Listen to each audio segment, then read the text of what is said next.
In Cameroon today, the rape of children is no longer a hidden issue. It is a painful and a growing reality that continues to shake families, institutions, and society. And despite existing law, awareness, campaigns, and public outreach, many children are still being violated in silence, and too often justice comes later or even not at all. This raises urgent and uncomfortable questions. What is truly responsible, or who is truly responsible for protecting our children? Where is the breakdown? Is it within homes, within society? Is it in schools or the justice system? And why does it seem that perpetrators are still finding space to operate within fear and silence, shielding their actions? This discussion is not just about blaming, it is about confronting a system that is failing the most vulnerable. The program is Women and Leadership. We'll be right back after the jingle.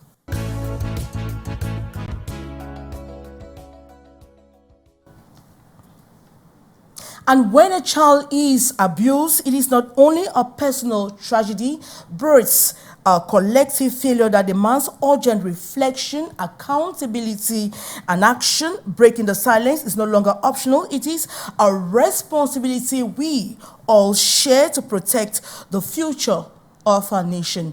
And the program is Women and Leadership. If you have missed any of our past editions, you can just go to our YouTube page. You type Canal International, you type the program title, and you type the thematic of the day. And you can watch all our past editions and let the conversation begin just after the jingle.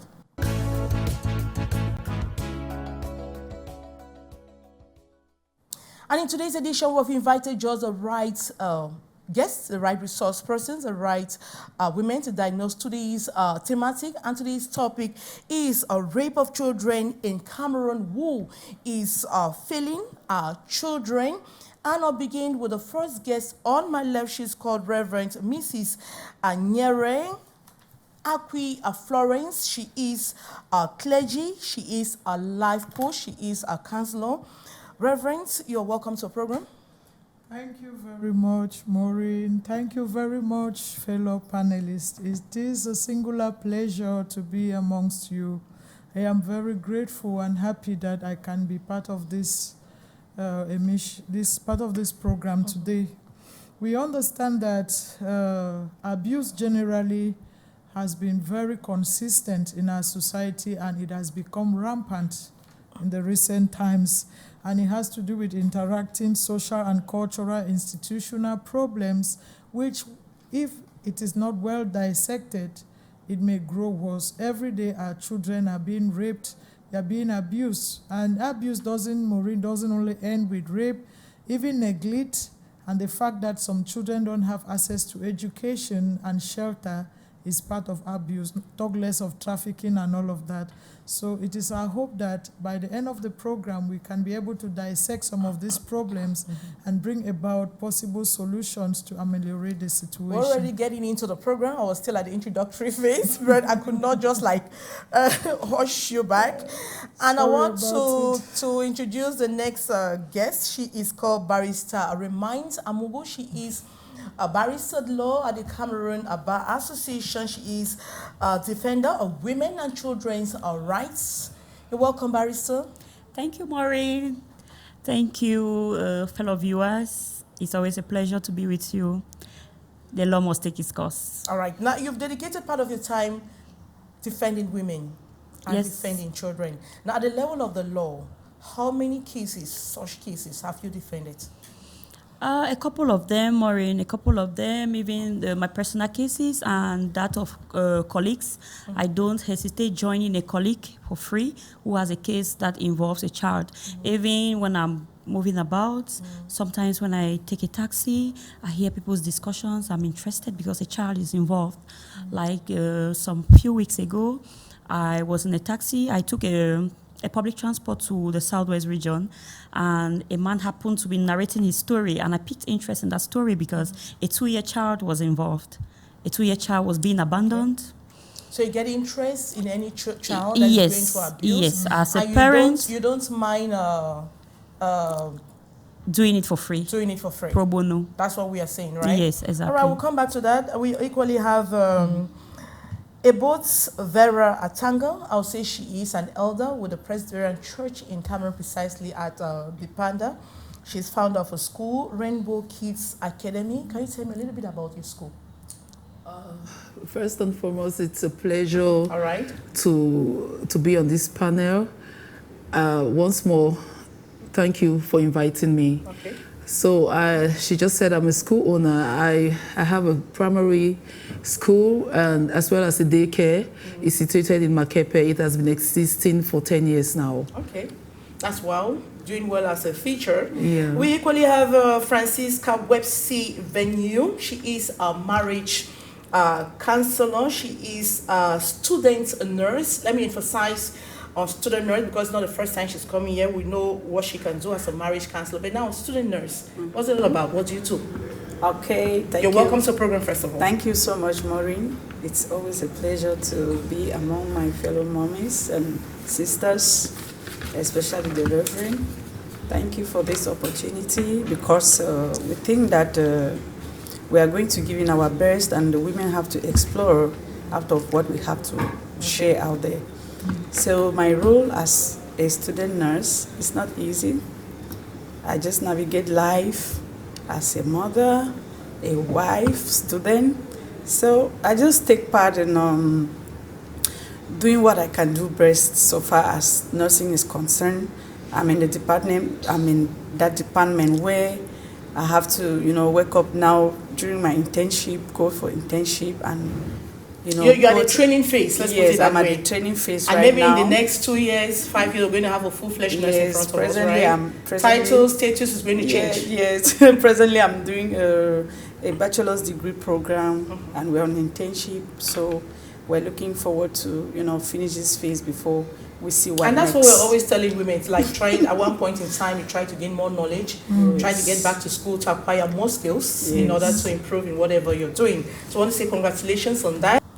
Before we dive into today's conversation, I'd like us to watch this report by Cynthia Lato. She paints a picture or presents different cases of rape of minors since January 2026 right up to April 2026. Let's watch it right back after the jingle.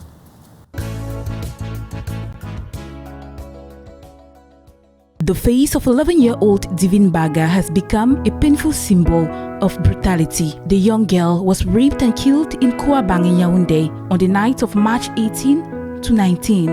According to reports, she had left home out of fear after her medical device was damaged, seeking refuge at a classmate's house where the tragedy unfolded. Her death has triggered nationwide outrage. Every morning when I wake up, I see a Divine wake up. She's not there. I'm always trying to call her name as if she was there. The emptiness, the emptiness is so palpable. But beyond the crime itself, another disturbing trend is emerging: how people react. A teacher is now in police custody after making remarks on social media that appeared to downplay the gravity of Divine's rape and murder. His comments have sparked backlash, highlighting growing concerns and cyberbullying and harmful speech in Cameroon. Under the 2010 cybercrime law, such actions are punishable by fines and imprisonment. Meanwhile, in Idea, a separate case has also shaken the community. A 17-year-old boy has accused his 50-year-old neighbor of rape in the Dipita neighborhood. The suspect, who had been sheltering the teenager, is now in police custody. Residents, angered by the allegations, attempted to lynch the suspect. Before police intervened, the victim is currently hospitalized and receiving care. That's 296 of the Penal Code of the Republic of Cameroon. As per that section, whoever by force or moral ascendancy compares any person, whether above or below puberty, to have sexual intercourse with that person, the punishment is 5 to 10 years.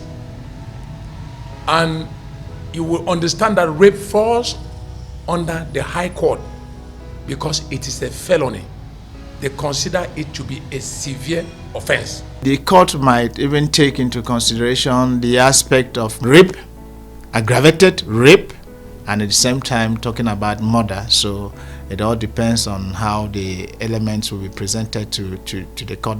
These cases are not isolated in Douala. Nearly 2 years after the rape and murder of 5-year-old Orphine Bonapriso, her mother says justice remains slow. Her body was found near her home in an unfinished building, yet the case has since stalled. Her mother continues to speak out, keeping her daughter's memory alive and calling for accountability. Il m'a fallu environ 2 à 3 mois. It has been about 2 or 3 months since I tried to open up the case after the death of Emile, my husband. We refined the legal approach, but I'm not sure what comes next. I am also waiting. It would be better if a lawyer took up the case again. Un avocat se saisisse de l'affaire. Across these cases, a pattern is emerging: vulnerable victims, community anger, and delayed justice. Analysts say stronger child protection systems, faster judicial processes, and responsible public discourse are key to addressing the crisis. Because beyond the headlines, families are left with trauma and long wait for justice. La sodomie déjà. Acts like rape and sodomy drain a person's cosmic substance. Perpetrators often absorb this energy for mystical, professional, or social gain. Son statut social. It is a scandal in the society. The purpose is to capture the destiny and the stars of those people that are sacrificed. This is how I see these events. So behind the sexual abuse and immorality, there are witchcraft patterns. Number one, they must give their lives to Christ. Number two, we must bring them to the level of forgiveness, because without forgiveness, the deliverance is impossible. Number three, there is a process of teaching. We call them inner healing, emotional healing. Pastors can do that, but also people of psychiatrists, they can do the same. Authorities say investigations are ongoing in the latest cases as calls intensifies for justice and stronger protection of vulnerable children across the country.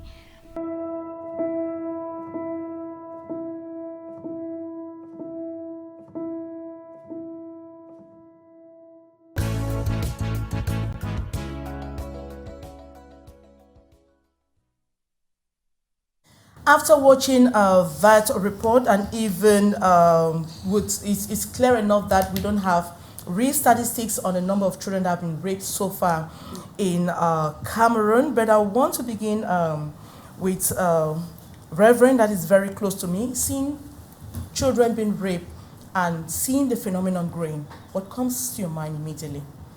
Thank you, Maureen. The first thing is that from the little research I made, at least 1 in 10 children are being raped in a year. At least 5 out of 10 in their lifetime. And when you look at... Is that Cameroon, or you're talking of Africa? No. Or generally? No, in Cameroon. Okay. And recently, between January to March, it has been very devastating. The number has increased tremendously. You have to add even up to last year. Yes. You see that it's a growing phenomenon. It's growing. And now, but it's so choked up during these last 3 months, and it's alarming. It's a cause for concern. And when we look at all of this, and you want to look typically at the parents, or I would say the perpetrators of this ghastly act, they have a history or a background of violence. Their parents perpetuated such acts, and it has been imbibed in them, and instinctively they manifest it. All right, I want to give us the recent case that happened in Yaoundé, when the man was wreaking havoc on the young girl. I'm talking of Divigne, little Divigne, 11-year-old. It was his 11-year-old son who stood as guard. Now, what kind of ideals are you imbibing in such a child? It's very definite that that same child will perpetuate the same act when he grows up because he has seen. Sister Vera, you have a school. If you see the children who manifest violence in school, most often they are children whose parents are also very violent. If you see those who are very insolent and insultive.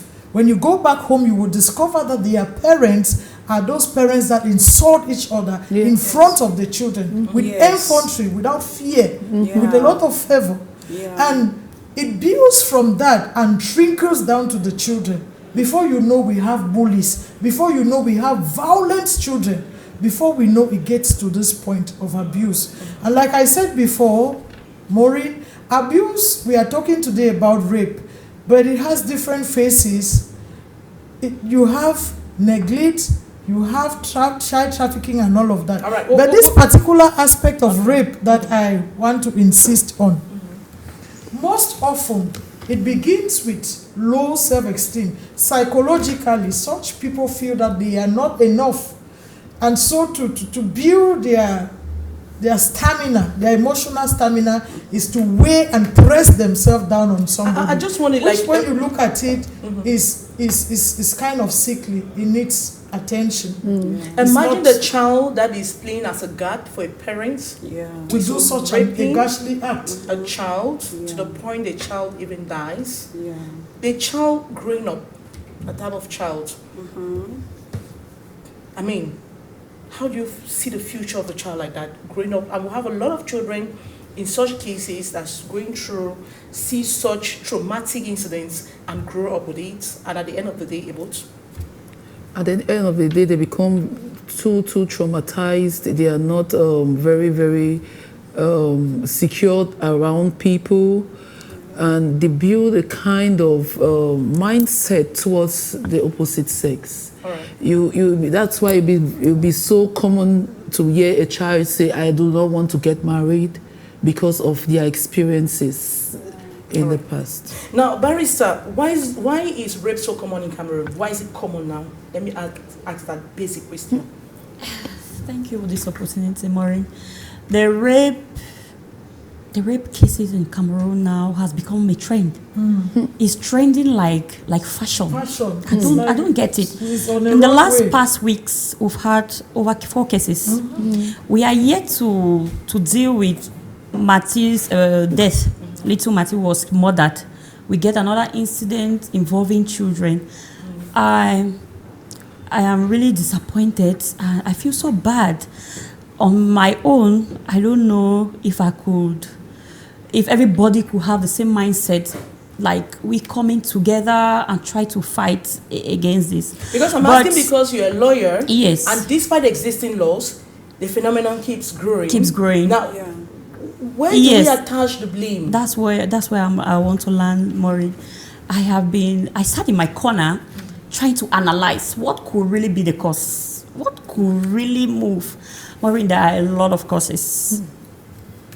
From sociological, cultural, political, spiritual,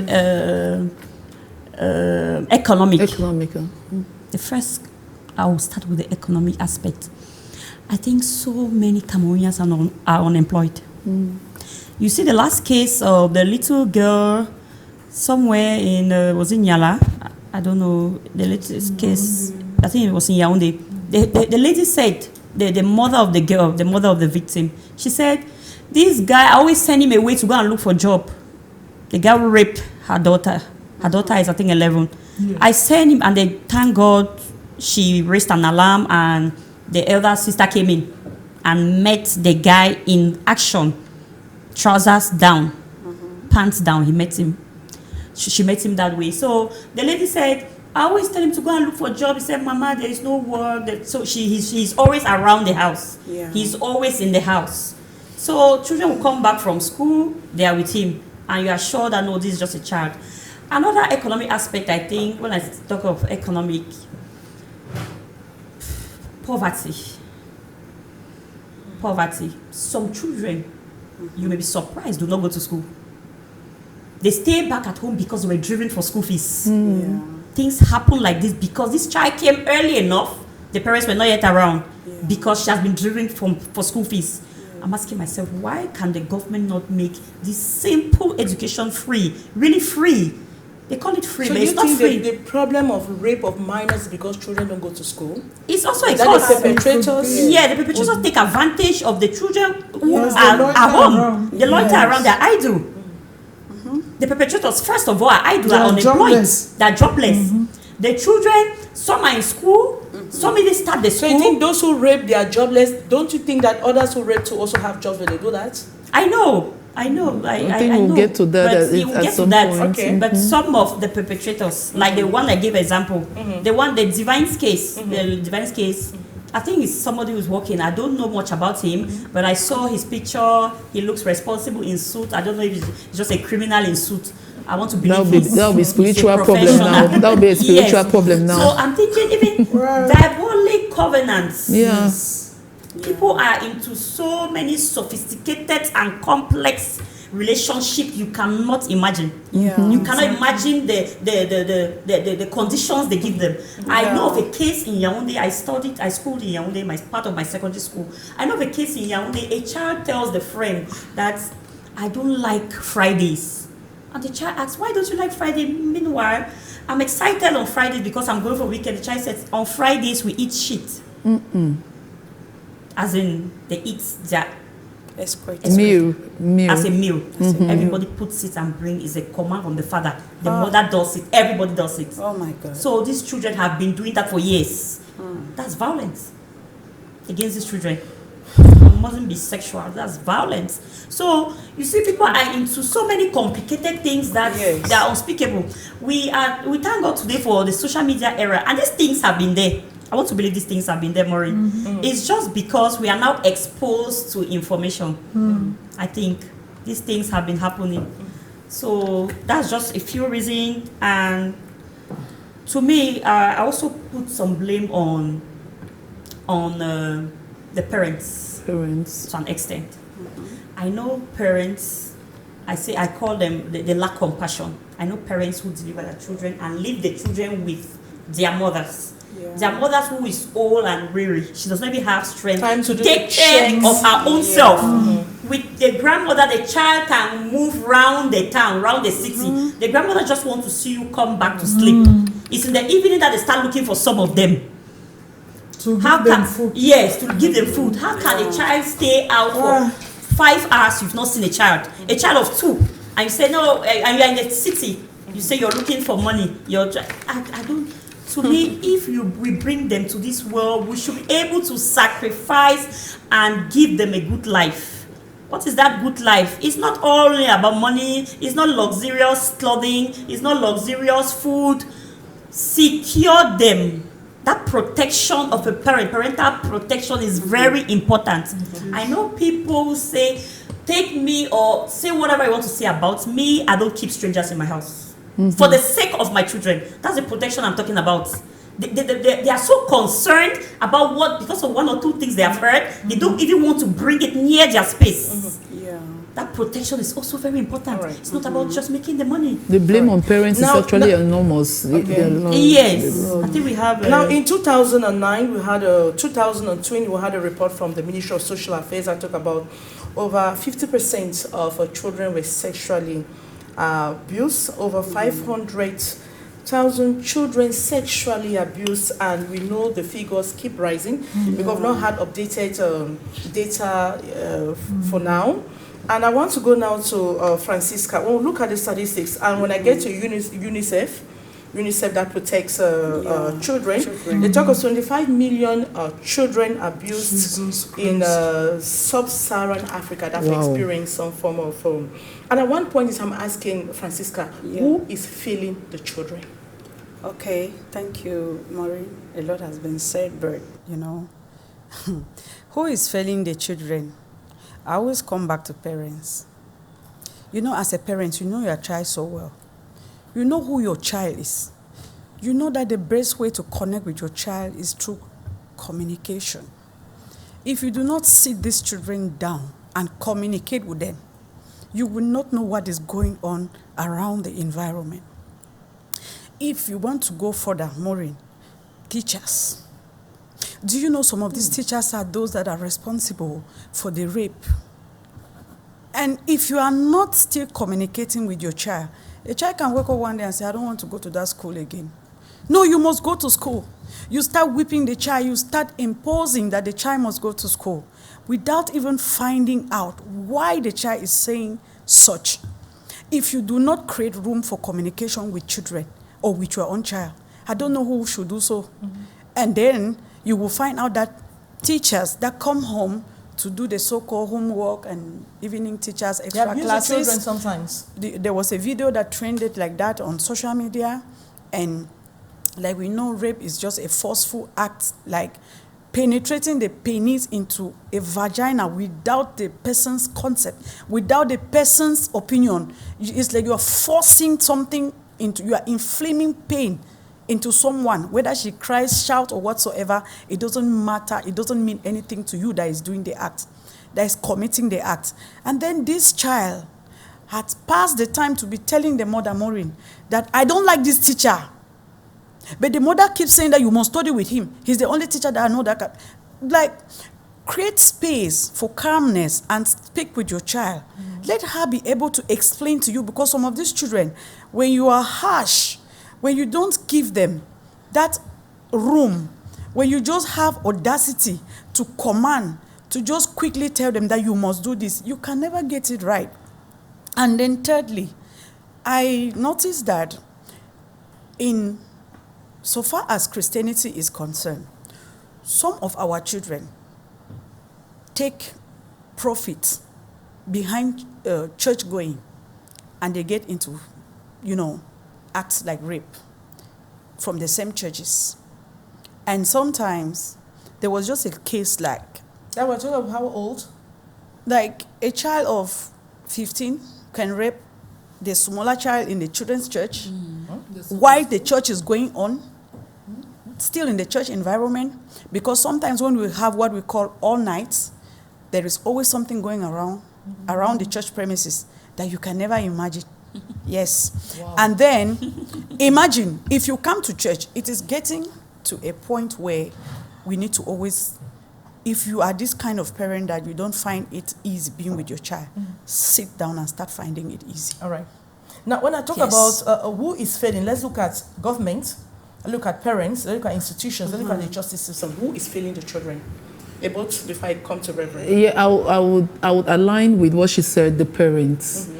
Because the parents are, like she just said. So parents are the ones who are supposed the number one protector of their children. Yes, when she said teachers, before I was like, teachers come in place and all right. Yes, I was like, I think an institution does not really play that kind of negative role in the life of a child. Yeah. As a matter of fact, schools play a critical role in safeguarding children's safety. Safeguarding against rape, safeguarding against sexual violences.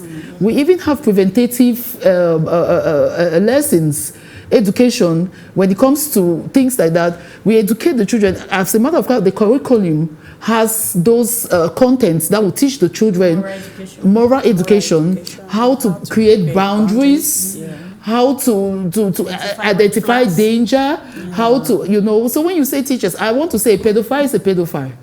Whether it's you know the teacher, that teachers who can. Where I would say the teacher already has that's a psychopath, is a pedophile. That's what I'm saying. A pedophile is a pedophile. Be him a teacher, a pastor, irrespective of. But what I want to say is, at one point in time, a teacher in government school in Bonabero had a teacher who had to rape a whole class. Yes, primary school. But that's a pedophile. So when we talk about teachers, is a psycho. When we talk about he's a psycho. Okay. You can equally. What about the father?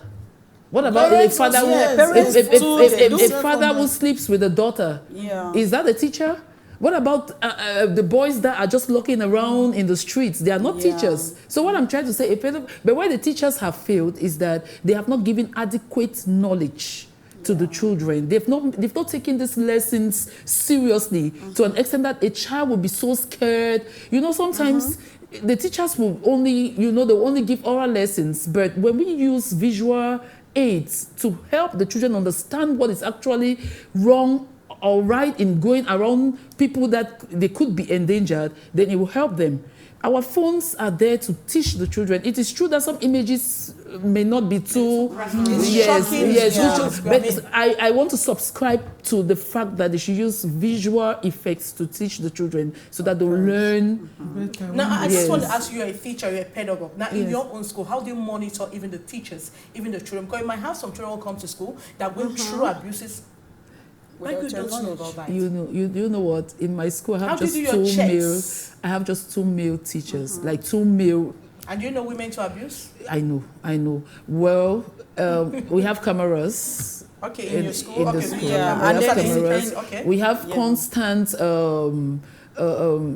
meetings to ask. Because in some cases, the teachers are the ones who come with this information about children exhibiting some kind of strange behaviors, sexual behaviors. We've had children we've called from time to time. I mean, a clique of girls. It could be either a clique of... Class 2. You'll be shocked. No. Class, I'm serious. I said class 2 in the primary school. There's a lot of exposure. You'll be That's shocked. why when I mentioned teachers, so just move on. Yes, so we've had a clique of girls. I mean, a teacher coming to the office, to administration with a clique of girls, and you needed to... We are talking of children who are not up to 10 years They are like, can you send your pants? How would a little girl know that she has to send? There was still a video that trended like that. Can you send your pants to the side so I see what is in there? Can you? I just want to put my finger in there and see you. So, a girl? Girls, amongst girls. So where did they see this from? From their parents, of course, from their environment and all of that. Okay. So it's so deploring, it's so devastating. I do not even know the adjective to use to describe such an act. When I came in, I also showed you a video of, it's nasty. Let's forget about it. Or is it a teacher? Why I said teachers is because there is just a recent case in a school that is not far from my place where the Form 5 student that is preparing to write exams is pregnant. And when in the findings, it was noticed that it's the teacher that impregnated her. And when the child was being called to explain what happened, she said the teacher raped her. And there was still the case where the video that trended, it was the teacher that raped that little girl and was forcing his penis into the child's mouth. It means that, parents need to be vigilant. Parents need to work with teachers in school. Of course. Parents need to examine the children, look at if they are phone, because their children will exhibit some funny attitudes. We need to be careful, need to do some parents need to be more investigative. They need to investigate more.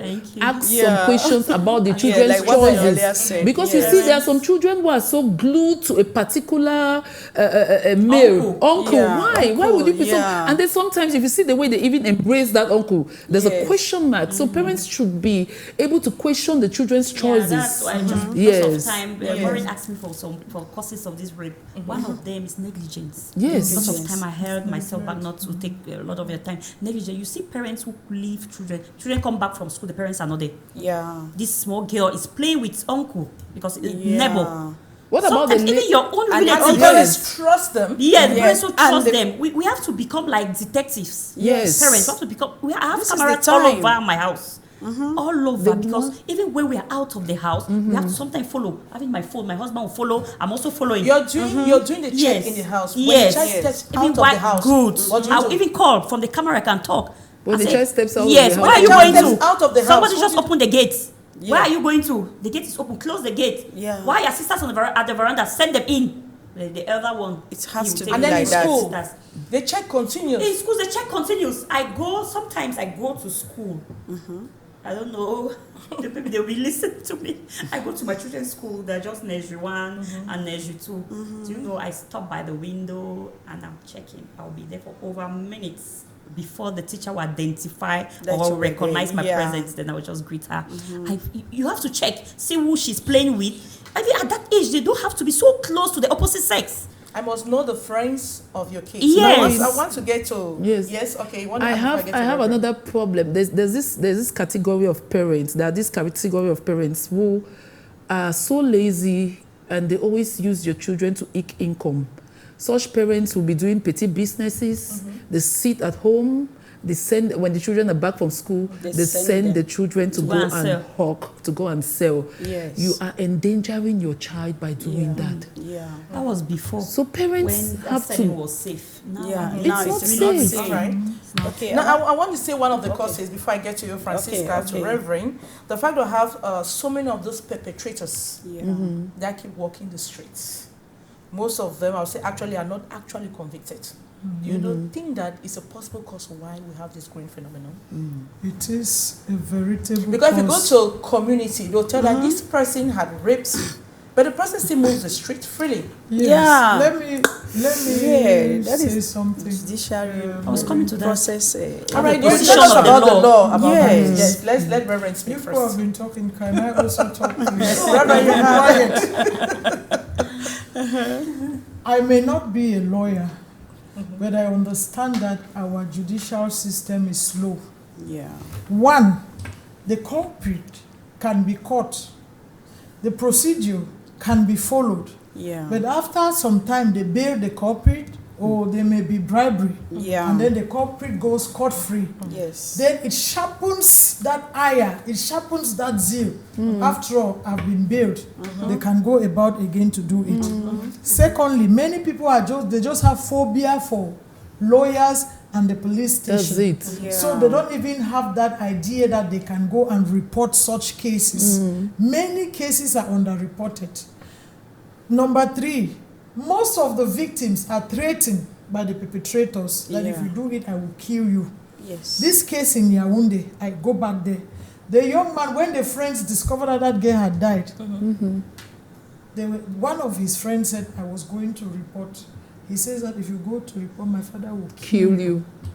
It means that it's something that Mbarga man has been doing until these 99 days for a thief and one day for the owner. So many people underreport cases. Now I come to where there is that filial abomination when it is done in the house.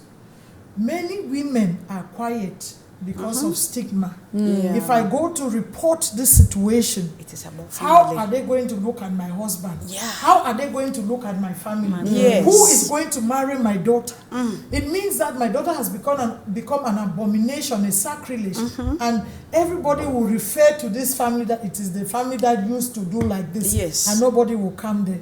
That's a social But we need to change that trauma. mindset. We need Yes, to which completely we need change to that change mindset. it, Yes. And when you look at another situation, because of the Boko Haram insurgency in the north and the Anglophone crisis and internally displaced persons, a lot is at stake. Children hawk these days not because they love it. One of my sisters talked about it, that is very dangerous. But you discover that if they don't hawk, they will not be able, not even because some parents are lazy, right? It's because they are not able to meet up. They have left their businesses, they have left their homes, they have left everything to come to Douala, a strange place. And now they need to look for something to fend for themselves. What do? As they are selling potato on the road or corn, or they are roasting a plum, for instance, they put some in a small tray so that their children can hawk. These children now become exposed and vulnerable, not because they want to, but because they want to make ends to meet, even for their parents. But they need to also educate the children. If you're going to sell, somebody touches you, tell me. You need to deny, you need to do that. I think there's a lot of work there, right? Yes, education. Now, there is this other phenomenon. Barrister talked about it. I just want to add more light. And also, Mavera talked about it, Mama. Children, it's not only about sex education in schools. It must begin from us parents.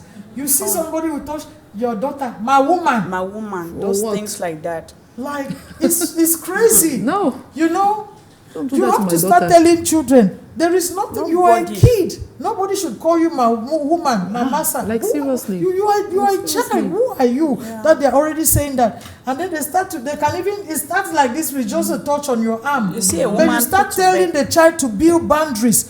These are your private parts. Tell them, name it to them. Yes. This one is your vagina. Nobody should have access. The only access is when you want to bathe and they wash it because it is meant for hygienic conditions. This is your breast. This is your nipple. This belongs to you. It belongs to you. Nobody should touch it. Just like Ma is saying about cameras. But beyond cameras, you must teach the children about boundaries, about their privacy, about their private part. Not even their sisters, not even their siblings are supposed to touch it. Not even play. I can come and make like this and I giggle. About healthy relationships. Yes, it's uncalled for. Don't touch it. Don't giggle. It's not something that we joke with. And should not joke with, because parents will see that there are girls in the house playing and touching, and then you don't say anything. You to laugh about it. We need to take stricter measures. Exactly. And then finally, there is also weak law enforcement. From the little, I think Barrister will emphasize. Yeah, he will emphasize on that. Just move on, Reverend. From the little research I made, like I said, I'm not a lawyer, but you discover that with the women's empowerment and social affair, you will come and report a case there. I've had cases, I'm a counselor, not necessarily violence, but cases where children are being stuck in a home that they are going through a lot of stress. You go and report that case. It takes donkey years. You go to the state council, you have to go and do this. Ma will elaborate. It is really stressful, and you give up. I have another case. A child was abandoned in front of one of my colleagues' houses. One of my colleagues' house. I will not call his name. I will not even call the hospital. They fed that child for a week. They took that child to social welfare. Every day they will say, go and come, go and come. Then one woman cornered them that take this child to this particular hospital. If you people will not be able to get her food. They said, okay, they should put the child there for treatment while they go and buy food for the child. When coming back, that institution had sold the child. Jesus. Yes. I will not call it because I don't want implications. This is to tell you that there is a breakdown in most of our institutions. Law enforcement. When you even go and report a case, police will say, go and come tomorrow. You are in pain. They are instead shouting at you. You are under pressure. They are instead... you know, the problem with this police, until they see one of our sisters or brother in black, a lawyer, that's when they shiver. When you come alone and they know that you are ignorant about the law, they behave with you as if you are, in fact, you are a non-entity. These are the factors that promotes rape. Yes, because I don't see why I'm traumatized. I go and report, then you are instead sending me away. Then even when the victim is finally brought, a few days after, the person is on bail, or the person has bribed and is walking around with a lot of impunity. It gives the person the leeway and the edge to do that act again, because he knows that, he or she knows that nobody will trap him or he or she down, or lock you up again after. All right, Barrister. So maybe Mama can you can tell us about the law. My pastor, it's like I'll start my lawsuit with you. When I hear that there is a situation like this, but I don't want to call the name. There is an institution like this. This is the same trend, and that's why we are here.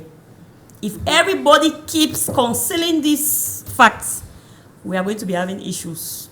There should be a time. I think it is the time. It's high time we spoke. It's high time we stood up. You cannot be telling, you are in the public, and you cannot be telling people to stand up and speak out so that we can curb this situation of rape. And you're still trying to conceal, maybe after you're going to talk to me, that case was after this incident. No, it wasn't a case of rape. It involves a child. Anything that concerns a child, I am a woman and children's rights advocate.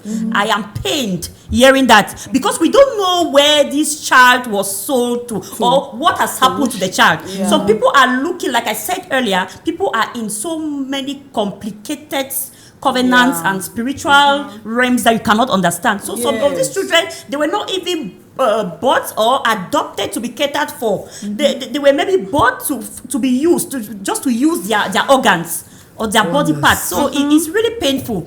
I think something should be done. In a situation like that, you just said it. Okay, the police and all those, they are moved when they see a lawyer. Why not corner a lawyer? Why are we there? Why are we there? We hear things like that. It's so painful. We cannot help. I said, just in the car, a man was explaining me his problem. Explaining to the neighbor.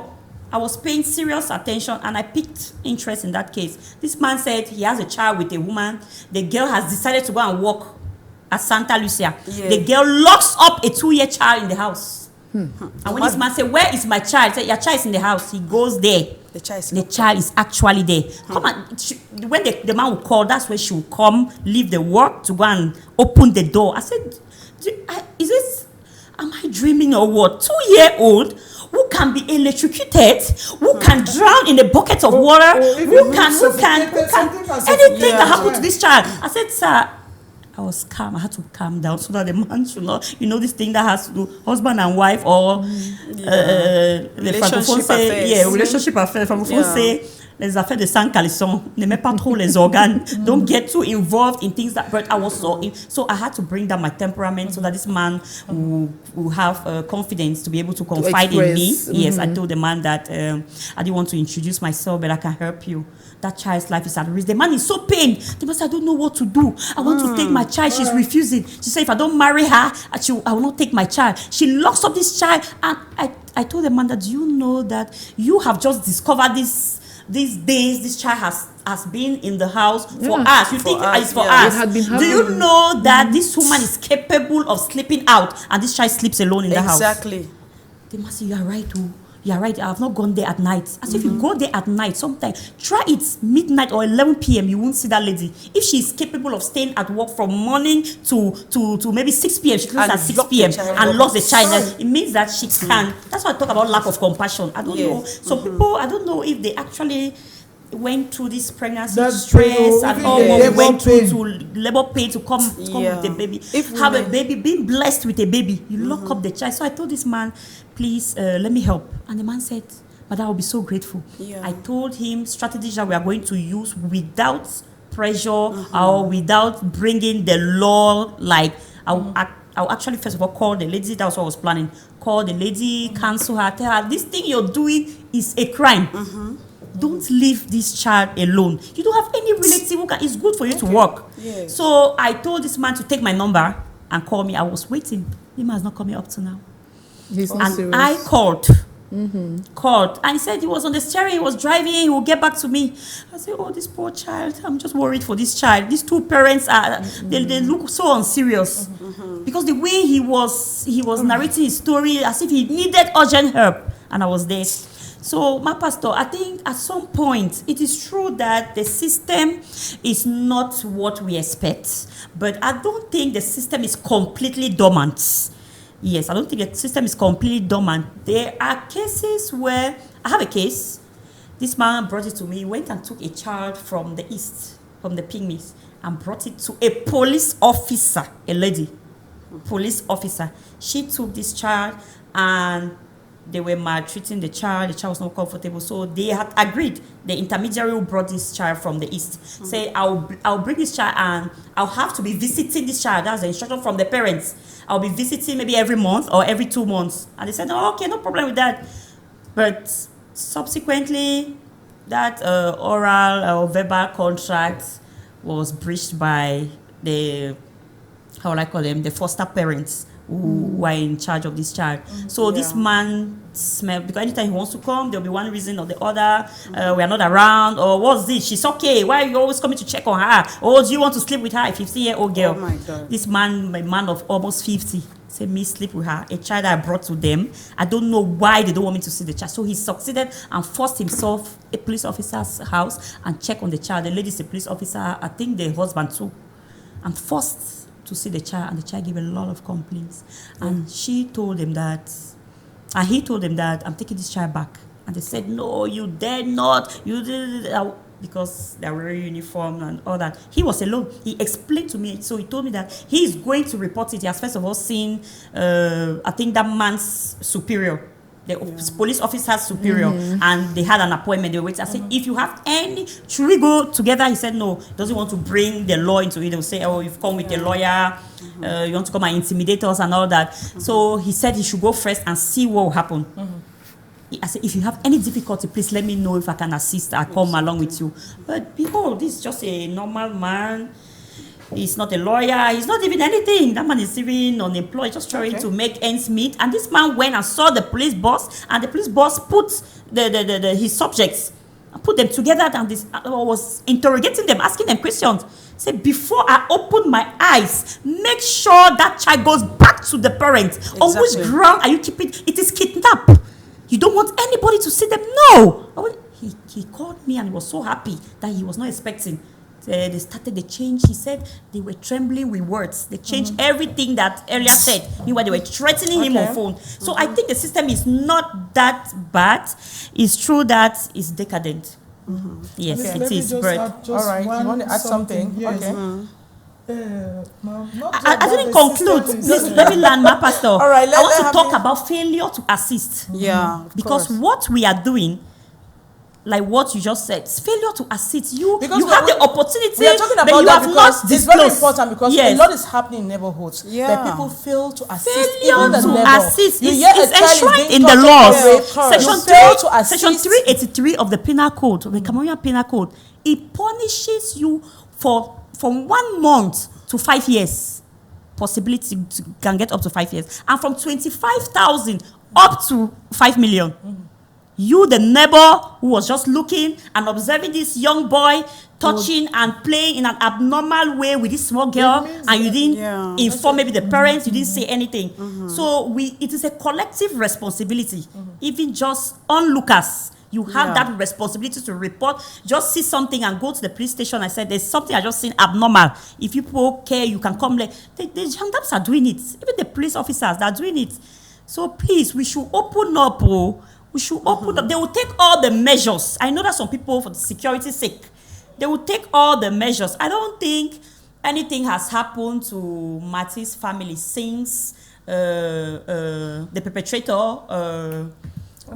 Dagobert, the man who killed more than the 6-year-old boy. I don't think anything has happened to the family. They've taken measures because it is now an open case. So people are even afraid to get involved. Nobody will come back for you because they know that it's a sensitive subject matter which has been brought to light. Everybody is now aware of this, of the situation, and people are shying away.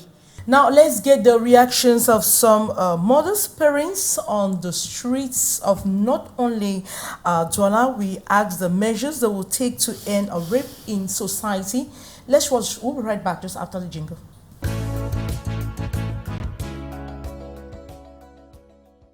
Attacher un enfant de 7 ans en donnant les comprimés, en sodomisant l'enfant, en scotchant la bouche, violer l'enfant. Sharing this story is still a painful task for Mervel's uncle. The 11-year-old girl was allegedly sodomized and raped by her stepfather for over 5 years. He claims the family's pleas for help from social services were ignored.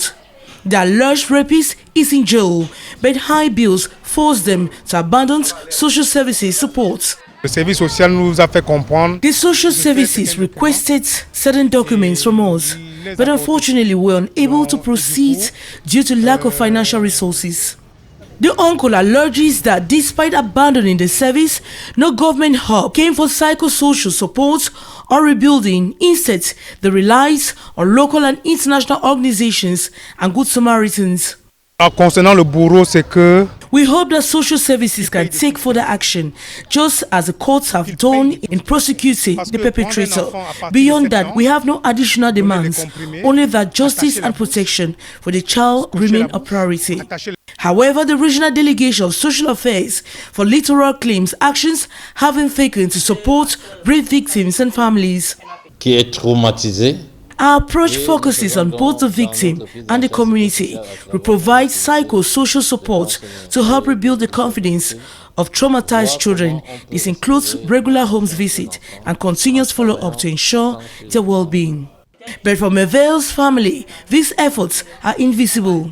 À qui l'enfant fait le plus confiance. In situations where families are not cooperative or create barriers, we prioritize the safety of the child.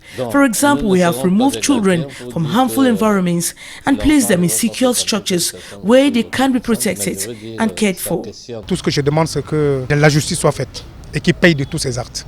The contrast between claims and reality raises questions about Cameroon's support systems for rape and abuse victims. Are government measures just on paper, Where are the structures and alert mechanism?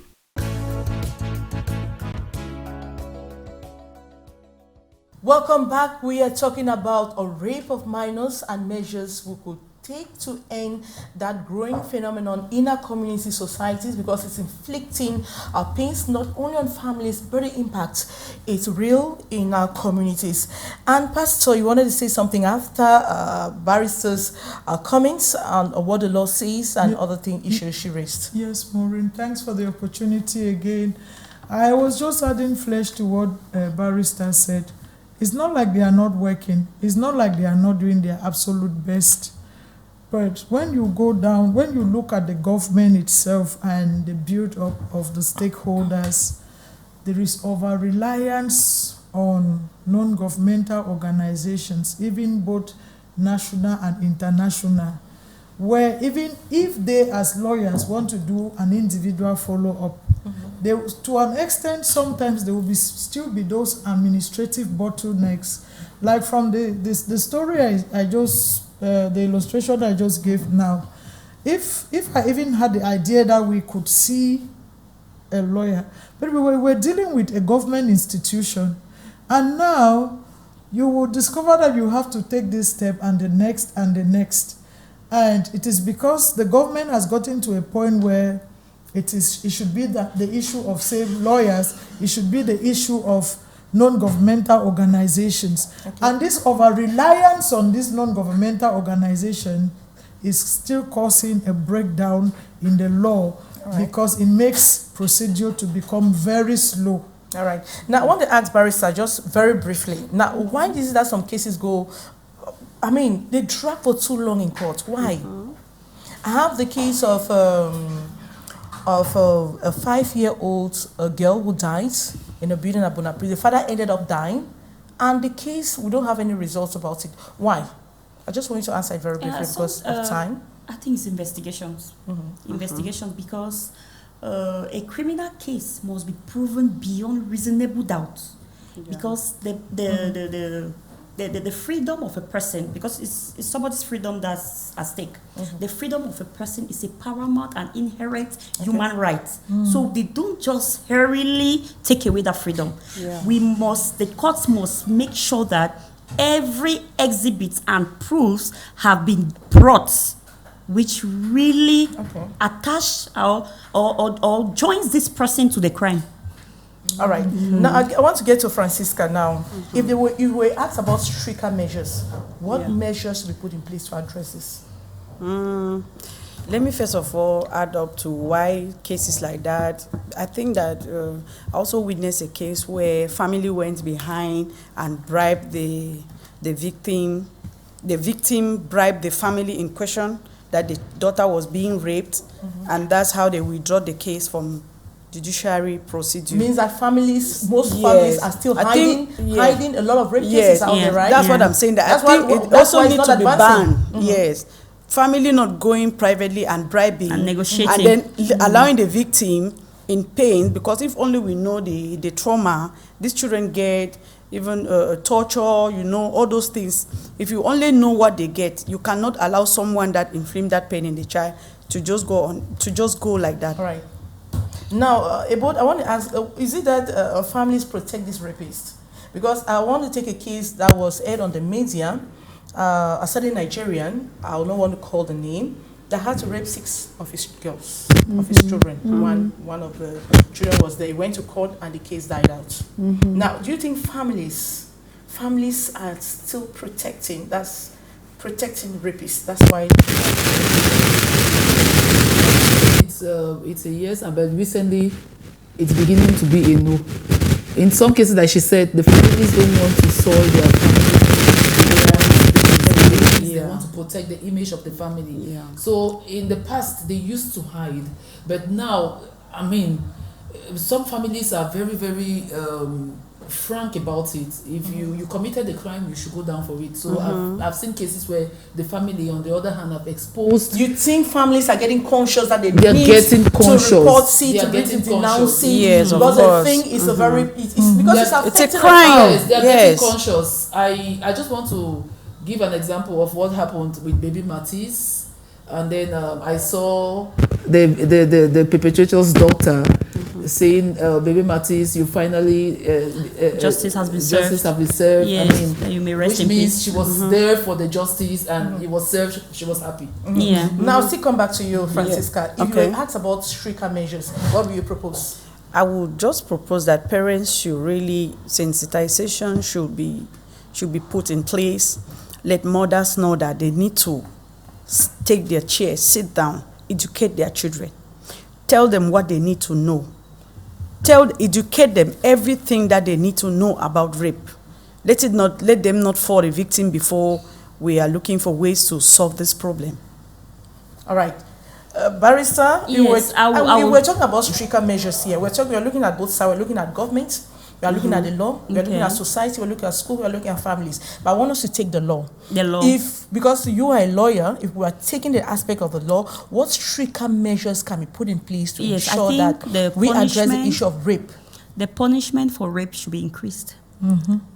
It should be a life imprisonment, if I'm given the opportunity. It should be a life imprisonment, and it should be a situation where they make sure, in fact, they should, when it comes to rape, they should avoid corruption. The system is corrupt. It's true. We cannot deny that the system is not corrupt, because people go to prison and sometimes few months later you see them outside. They're out. They even come back to you talking, say, you put me in prison. Yeah, my. So I want the government to take more stricter measures, like by increasing, first, rape punishment should be life, so that person goes there and stays there. And if it is life, the person should actually stay there, not giving life on papers, and the next few months we are seeing the person going around. What about families that keep rapists, that protect rapists? Families too, like I said, it's a joint effort. We should all come together, because the law cannot do it alone. What about individuals who see it and they don't report it? Yes. Because I want us to get to all those levels. Because yes, I've told them already what the law says in its Article 383 of the Penal Code.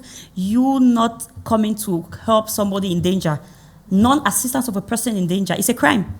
It's a crime. You can be sued and you can be jailed for that, for not speaking out. Yes. All right. Now, Reverend, if you were asked about stricter measures here, because I want to get all of you your point of views. Now, let's talk about society and families, within families. What measures can be put in place? All right. Just to cement from Barrister's point of view, I want to also crave the indulgence that while prosecution is going on, the victims should be protected. At that time, they are traumatized, they are mentally disrupted, and so they need protection, because anything can happen. That's within another that time. debate we'll have to talk about it, because a lot of them are not protected. I was just cementing because I've had stories where I have a story of a 12-year-old Meve. Up to now, she's still so much traumatized, and nothing has been done about that. Yes, and then they should also be follow-up and rehabilitation, because some of these victims too of rape, I'm not supporting them. They are mentally not stable. And of course, in the court, they used to go test you. A psychiatrist would test you, even for murder cases, right, Barrister? To be sure that you did it when you were actually stable or not. Okay, let me come now to your question, Mama. Under the community, I believe that the community should be given that ability to be aware. And how can they be aware? Constant sensitization. When you look at the case of the 11-year-old who was raped to death, she was crying a day more from that night till 6 a.m. Nobody budged. Nobody stepped out. It was in the morning that the young man who was the one in charge discovered that she had died. But if a neighbor or somebody had stepped out, that's at least interrupted. Yes, they would have interrupted the process. So it is not one person's affair. It can be my child today. Tomorrow it can be your child. All right. We need to sit up in the community. We create anti-gangs for thieves. We should create anti-gangs for rapists. Okay. Yes. They must. Yes. Yes. Or even by, see, Mama, let me say by 6, 7. You see a young child loitering around. young woman, where are you coming from? Where are you going to? Because in close-knit neighborhoods, we know we are each other's keeper. We do what East Africans will call Ubuntu. I am because you are.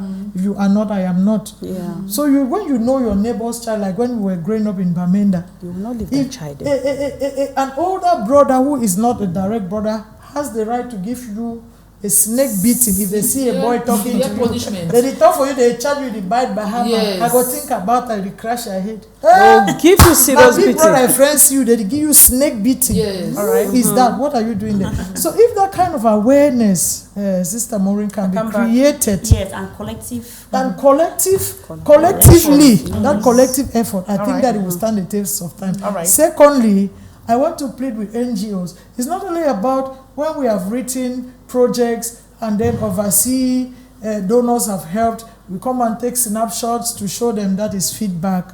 They need to go down to grassroots and sensitize parents. These children, most of them don't even know what is abuse because they start Monte and Bonbon. Mama, how are you? My baby.